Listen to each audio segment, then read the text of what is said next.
कहते हैं लोग कि मरने से पहले लड़का हो या लड़की को झूठ नहीं बोलते, चाहे फिर वो जज के सामने बोल रहा हो या मजिस्ट्रेट के सामने या फिर अपनों के सामने। आज की कहानी कुछ ऐसे ही है। मरने के वक्त लड़की ने जो बयान दिया है वो किसी जज या मजिस्ट्रेट के सामने तो नहीं दिया, लेकिन उसने जो बयान दिया है वो अपनी भाभी को दिया। उसने अपनी बात को भाभी के सामने रखी है। और इस कहानी में कुछ ऐसा है कि जैसे एक लड़का एक लड़की शादी करते हैं खूब धूमधाम से, और सात जिंदगी तक, सात जन्मों तक जीने और मरने की कसमें खाते हैं। लेकिन लड़का पहले ही रात में कुछ ऐसा करता है जिससे लड़की को जान देकर चुकाना पड़ता है।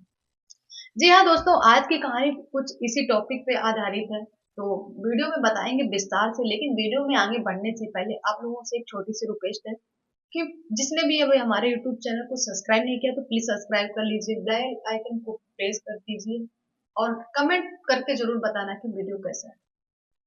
इसके अलावा अगर आप लोगों को कोई जानकारी मिलती है तो कमेंट सेक्शन में जरूर बताइए। बढ़ते हैं वीडियो में आगे, जानते हैं कि आखिर इस कहानी में ऐसा क्या है। दरअसल बात है हमीरपुर की। हमीरपुर में एक कॉलोनी लगती है PWD। वहां से कुछ 60-70 किलोमीटर की दूरी होती है जालौन। जालौन में एक इलाका लगता है उरई। उरई से उस लड़की की बारात आती है।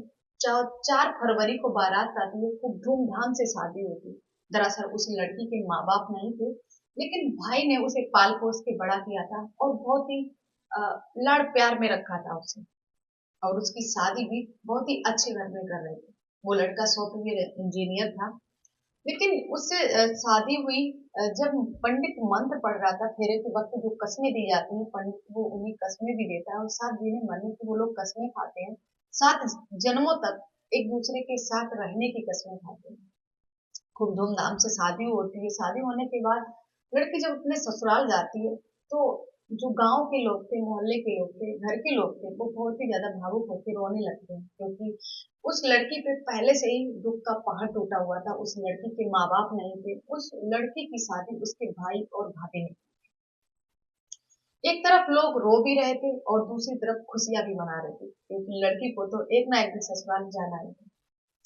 इसी के साथ लोग विदा करते हैं और जब लड़की अपने ससुराल पहुंचती है, यानी अपने ससुराल पहुंचती है, अपने पति के घर पहुंचती है, तो वहां पे भी उसका बहुत ही अच्छे से स्वागत होता है। बहुत खुशी मनाई जाती है कि घर में बहू आई है।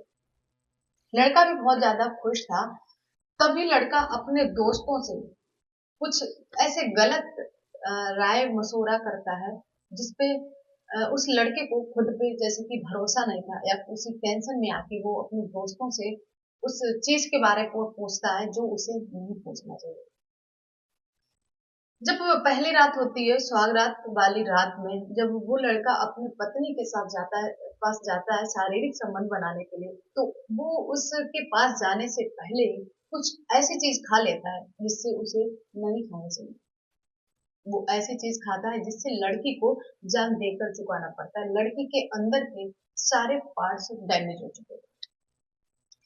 दरअसल लड़का जो लड़की के पास जाने से पहले कुछ शक्तिवर्धन की दवाई लेता है, जिससे शायद वो कुछ इसलिए करता है जैसे कि लड़के को खुद पे कुछ भरोसा नहीं है। जब वो शक्तिवर्धन की दवाई लेता है, दवाई लेने के बाद जब वो उस लड़की के पास जाता है तो प्राकृतिक अप्राकृतिक तरीके से उस लड़की के साथ शारीरिक संबंध बनाता है और उस लड़की को बहुत ही ज्यादा पीड़ित करता है। जब लड़की उससे मना करती है, उससे बहस करने की कोशिश करती है, तो वो लड़का उसी पहली रात में अपनी बीवी को मारता भी है और धमकाता भी है। कि सोच लेती है कि ये तो एक प्रक्रिया है, ये तो होना ही है, ये सब अपने बड़ी हिम्मत से वो लड़की सब कुछ बर्दाश्त करती है, सहन करती रहती है। लेकिन जब सुबह होती है तो उस लड़की की तबीयत कुछ ज्यादा ही खराब हो जाती है। तब फॉर्मेलिटी अदा करने के लिए वो लोग एक छोटे से डॉक्टर को बुलाते हैं और उसे थोड़ी बहुत टेबलेट यानी कि दवाई दिलवा देते हैं। लेकिन वो लड़की जब वो दवाई खाती है, वो दवाई खाने से उसे कुछ भी आराम नहीं मिलता है। इसके बाद फिर से वही दूसरी रात आती है। दूसरी रात पे भी वो व्यक्ति ऐसा ही करता है। फिर से शक्तिवर्धन, दूसरी रात को भी शक्तिवर्धन की दवाई लेता है और फिर से उस लड़की के साथ बेरहमी से वैसा ही सलूक करता है जैसा उसने पहली बार रात में किया। लड़की बहुत ही कुछ सह रही थी, पर किसी से बोल नहीं पा रही थी, उसे कुछ समझ में नहीं आ रहा था कि वो अगर किसी के साथ शेयर भी करे तो किससे करे, आखिर उसकी बात सुनेगा कौन। लड़की कहीं ना कहीं बहुत ही ज्यादा दुख में थी, बहुत ही ज्यादा पीड़ित हो रही थी, लेकिन जो बेरहम लड़का था उसे जरा सा भी आभास नहीं था कि आखिर उसकी पत्नी के साथ क्या हो रहा है, उस पत्नी पे क्या बीत रही है, उसकी बीवी पे क्या बीत रही है। लेकिन वो लड़का बहुत ही बेरहमी से अपनी बीवी के साथ ऐसे ही अ, शारीरिक संबंध बनाता रहता है, उसे पीड़ित करता रहता है, और वो लड़की चुपचाप सब कुछ सहती रहती है। इसके बाद तीसरा दिन भी आता है, तो तीसरे दिन में जब वो अपनी जेठानी से बोलती है कि मेरी तबीयत कुछ ज्यादा ही खराब हो रही है, मुझे उल्टियां आ रही हैं, पता नहीं मेरे साथ क्या हो रहा है। लेकिन जो उस लड़के ने उस लड़की के साथ किया था, वो उस चीज के बारे में वो अपनी जेठानी से नहीं बताती। तभी उसकी जेठानी उसके मायके यानी कि उसके भाई के पास फोन करती है और कहती है कि तुम्हारी बहन की तबीयत बहुत ज्यादा खराब हो रही है, इसे ले जाओ और एक किसी अच्छे डॉक्टर को दिखाओ और इसका इलाज कराओ। इसके बाद चौथा दिन होता है, तो चौथे दिन भी उस लड़की के साथ सेम वही कंडीशन होती है जो पिछले 3 रातों से हो रही थी। लड़की की हालत बहुत ही ज्यादा गंभीर हो चुकी थी, बहुत ही ज्यादा बिगड़ चुकी थी, उसके अंदर की जितनी भी पार्ट्स है सारे डैमेज हो चुके थे। ऐसा लग रहा था जैसे कि उसके साथ पता नहीं कितने लोगों ने उस मिलकर उसके साथ रेप किया है। इसके बाद उसका चौथे दिन उसका भाई आता है, भाई अपने घर में यानी कि उसके मायके लेके जाता है, और वो एक नर्सिंग होम होता है कानपुर में, उसमें एडमिट कराता है और उस लड़की का वहीं पे इलाज चलता है। जब उसका भाई अपने जीजा से पूछता है कि आखिर हुआ क्या है, तो वो लड़का कहता है मुझे नहीं पता, मुझे तो ऐसा लग रहा है कि लड़की पहले से ही बीमार थी, मेरी शादी आपने अपनी बीमार बहन से करा दी है। लेकिन जो लड़का था वो अपनी गलती को एक्सेप्ट नहीं कर रहा था, वो उसके भाई को नहीं बता रहा था कि आखिर उसने ऐसा किया क्या है। तभी डॉक्टर उसका इलाज कर रहे थे, उसके साथ एक नर्स डॉक्टर भी थी। उससे जब पूछने की कोशिश करती है तो वो डॉक्टर जो वो लड़की थी वो उस डॉक्टर को बता लेडीज डॉक्टर को बताती है कि उसके साथ ऐसा ऐसा हुआ है। उसी दिन से उसकी तबीयत बहुत ही ज्यादा खराब हो रही है।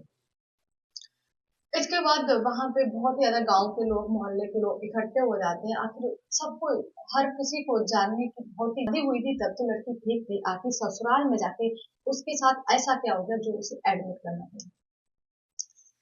कानपुर में लड़की एडमिट थी, तभी उसकी भाभी अपनी ननद से पूछती है कि आखिर ये बताओ, जब तुम यहाँ से गई थी तब तो बिल्कुल भी ठीक थी, आखिर वहां जाके तुम्हारी इतनी तबीयत कैसे बिगड़ गई, आखिर क्या हुआ है। तभी वो लड़की अपनी भाभी को सारी बातें बताता है। वो कहती है कि जब हमारी सुहागरात वाली रात थी, तो उसका जो पति था उसने जो शक्तिवर्धन की दवाई होती है वो खा के उसने उसके साथ शारीरिक संबंध बनाया और उसे बहुत ही ज्यादा प्रताड़ित किया। जब तो उसने मना भी किया तो उसने पहली ही रात में मुझे मारा भी और पीटा और धमकाया भी। जब ये बात उसके भाभी को पता चलती है तभी 8 फरवरी 2024 को उस लड़की की हॉस्पिटल में ही मौत हो जाती है। वो लड़की दम तोड़ लेती है। गांव मोहल्ले के लोग बहुत ही उस लड़की को ताना दे रहे थे, कह रहे थे ये लड़की बहुत ही ज्यादा अभागी है, छोटी थी तो अपने माँ बाप को मार गई, अब जब शादी हो गई तो अपने पति का घर इसमें बर्बाद कर दिया। लेकिन उन लोगों को ये नहीं पता था उसके पीछे जो हुआ है, उसके पीछे उसके खुद पति का हाथ है। ये बात सुनते ही वहां पे ढेर सारी मीडिया कर्मी आ जाते हैं और जो डॉक्टर का बयान लेते हैं। जब वो डॉक्टर से पूछने की कोशिश करते हैं तो डॉक्टर एक ही शर्त पे बताता है, उसका नाम ना छापने के शर्त पे वो उस पत्रकार को, मीडिया वालों को सारी बात बताता है। तब वो कहते हैं कि इस लड़की के साथ कुछ ऐसा हुआ जैसे कि मानो कई सारे लड़कों ने इस लड़की के साथ मिलकर रेप किया हो। इसके जो अंदर के पार्ट्स थे वो सारे डैमेज हो चुके हैं। ये बात जब सोशल मीडिया पे बहुत आती है तो बहुत ही ज्यादा वायरल होती है और पब्लिक में बहुत ज्यादा तहलका मच जाता है। जब उस लड़की की बॉडी को उसके घर ले जाया जाता है तो घर वाले, गांव वाले, मोहल्ले वाले बहुत ही ज्यादा दुख में थे, बहुत ही ज्यादा रो रहे थे, बहुत ही ज्यादा परेशान थे कि आखिर उस लड़के ने क्या किया। तभी एक मीडिया कर्मी ने उसकी भाभी पे कैमरा किया और उनसे पूछा कि क्या आप कुछ बता सकते हैं इसके बारे में। तभी उनकी भाभी उस मीडिया कर्मी को सारी बात बता दी कि उसके पति ने सुहाग रात वाली रात में, पहली रात में उसने कुछ शक्तिवर्धन की दवाइयां ली थी।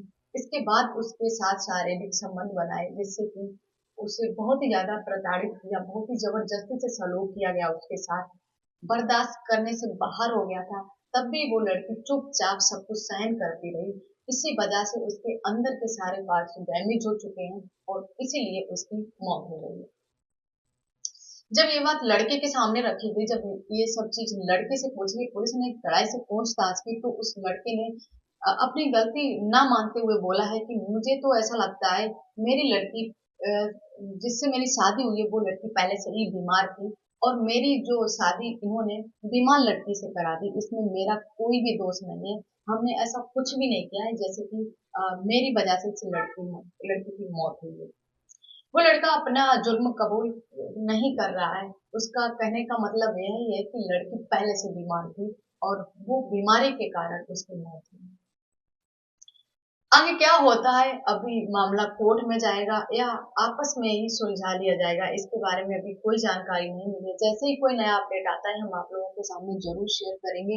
इस कहानी को सुनाने का उद्देश्य किसी के दिल को ठेस पहुंचाना नहीं था, किसी को परेशान करना नहीं था, बस आप लोगों को जागरूक करना था कि प्लीज ऐसा कुछ भी ना करें। अब तो इस वीडियो कैसा लगा कमेंट सेक्शन में जरूर बताना, और जिसने भी अभी हमारे चैनल को सब्सक्राइब नहीं किया तो प्लीज सब्सक्राइब कर लीजिए। और जैसे ही कोई नया अपडेट आता है इसके बारे में हम आप लोगों के लिए दूसरा वीडियो जरूर बनाएंगे। इसी के साथ विदा लेते हैं, मिलते हैं नेक्स्ट वीडियो में, तब तक के लिए धन्यवाद।